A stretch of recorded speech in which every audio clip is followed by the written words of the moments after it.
Bonjour, Christophe, formateur au CESU de Rouen. Dans le cadre des hémorragies, aujourd'hui nous allons voir donc la compression manuelle. La compression manuelle donc sera très efficace et c'est un moyen rapide pour contrôler les hémorragies externes accessibles. Dans la plupart des cas, le sang s'arrête donc par cette fameuse compression manuelle. Au niveau du matériel, vous aurez besoin de gants à usage unique. Vous aurez besoin aussi donc soit de compresses, soit de pansements américains, ou alors d'un linge propre.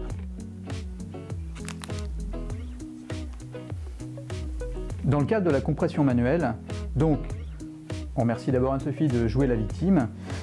Une plaie sur l'avant-bras, mes gants sont posés, je vais tout de suite appliquer une pression relativement forte pour essayer d'arrêter le saignement. Assez tôt, je vais pouvoir donc interposer entre la pression que j'exerce et son bras, donc soit des compresses, soit un linge. Et je vais maintenir cette pression assez longtemps, de façon à pouvoir après faire un relais avec un pansement compressif.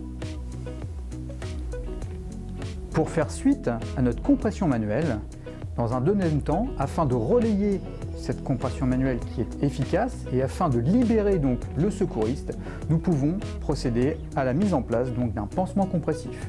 Pour faire ce pansement compressif, soit on peut rajouter un pansement américain par-dessus, soit si jamais on a déjà des compresses, eh bien je vais directement avec une bande donc prendre le relais. Pour ce faire, un premier tour et à chaque fois que je vais passer dessus, eh bien je vais créer une pression. Je retourne et là je recrée une pression. Je relâche, je recrée une pression. Et ainsi de suite.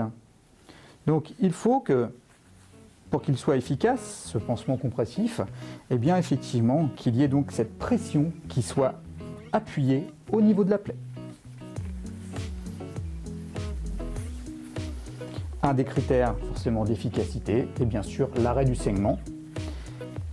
Et surtout, en aucun cas, c'est un pansement compressif et pas un garrot. Et donc, il va falloir que la circulation continue, c'est-à-dire que j'irai vérifier donc le pouls radial de la victime si jamais c'est au niveau de l'avant-bras.